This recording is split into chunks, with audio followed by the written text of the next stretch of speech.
Hello again, friend. Yes, I know.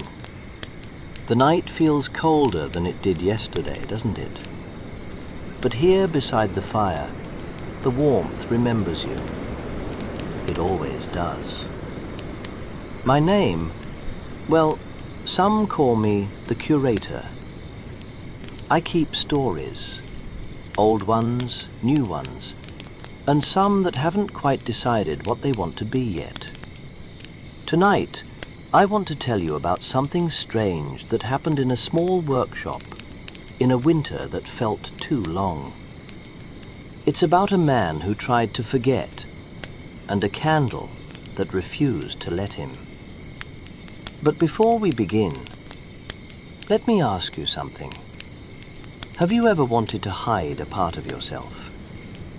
Maybe something you did that you wish you could take back? Or maybe a version of yourself you don't want anyone to see? Keep that feeling close. You'll need it for what comes next.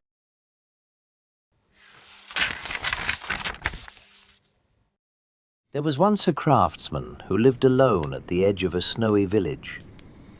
His workshop was filled with half-finished things, wooden toys with missing wheels, letters he started but never sent, and on his workbench a single white candle that never seemed to melt.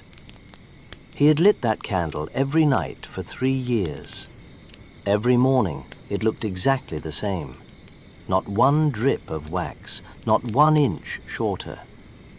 At first he thought it was magic. Then he thought it was cursed. Eventually he stopped thinking about it at all. But the candle never stopped thinking about him. One winter evening, the craftsman sat at his bench carving a small wooden horse. His hands moved slowly, like they were remembering something his mind had forgotten. Outside, snow pressed its face against the window. Inside, the candle burned quietly, watching him the way old friends do when they're worried. Then, without warning, a gust of wind blew through a crack in the door. The lantern on the wall went out, but the room stayed bright. The craftsman looked up. The candle's flame was still burning, but now it was leaning toward him. Not because of the wind, no, it was leaning the way you lean toward someone when you have something important to say. And then it spoke. Not with words exactly, more like a warmth against his cheek, a feeling that settled in his chest like a memory he'd buried too deep. The craftsman's hands began to shake because he knew what the candle meant by us. 3 years ago, he had made a terrible mistake. He had hurt someone he loved with words he couldn't take back. And when they left, he lit that candle, promising himself he would let it burn until he felt like himself again. But the candle never melted, and he never felt whole. Because forgiveness, you see, doesn't work by waiting. The craftsman stood up slowly. He picked up the candle with trembling hands and walked to the window. In the frosted glass, he saw his reflection, older, tired, still carrying that one terrible day like a stone in his pocket. He whispered so quietly that only the candle could hear, "I was wrong to hide you. I was wrong to hide from myself." And at that moment, the flame bowed once, like it was saying goodbye to an old job it didn't need anymore. Then it melted, all at once. 3 years of wax pouring down in golden rivers, pooling on the windowsill like liquid light. And when it stopped, the craftsman noticed something. Where the candle had been, now stood a small glass lantern. Its sides were etched with a crescent moon, and inside a new flame flickered softly. The room filled with warmth, not the kind that burns, the kind that welcomes you home.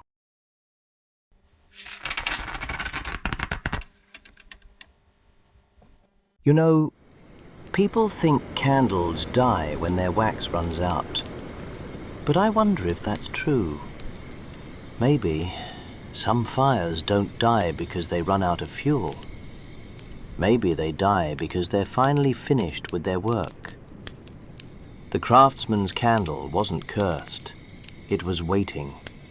Waiting for him to remember that he was still the same person who had made that mistake. And that was okay. Because forgiveness isn't about erasing what happened. It's about letting the wax finally melt so something new can take its place. If you've been carrying something heavy, something you did or didn't do, something you wish you could change, maybe it's time to let it melt. Not because it didn't matter, but because you do. Now, you might be wondering, why did I choose this story tonight? Here, in this place we share, beside this fire, I've learned something about flames.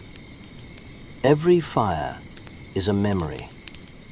Not the kind you write in a diary, the kind you feel in your chest when you smell wood smoke, or when you close your eyes and remember a time when you felt safe. This fire beside us, it remembers every person who's ever sat here, every story we've shared, every question we've asked in the quiet. And just like the craftsman's candle, it grows brighter when we stop hiding from what we need to forgive. Some say fire chooses who gets to see it clearly. I think it's the other way around. We choose to let it in. And when we do, everything changes.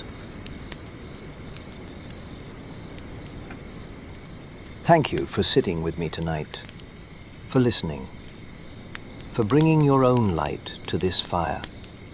Before you go, I want to leave you with a question. Not one you need to answer out loud, just one to carry with you, like a stone warmed by the flame. What does your own flame refuse to forget?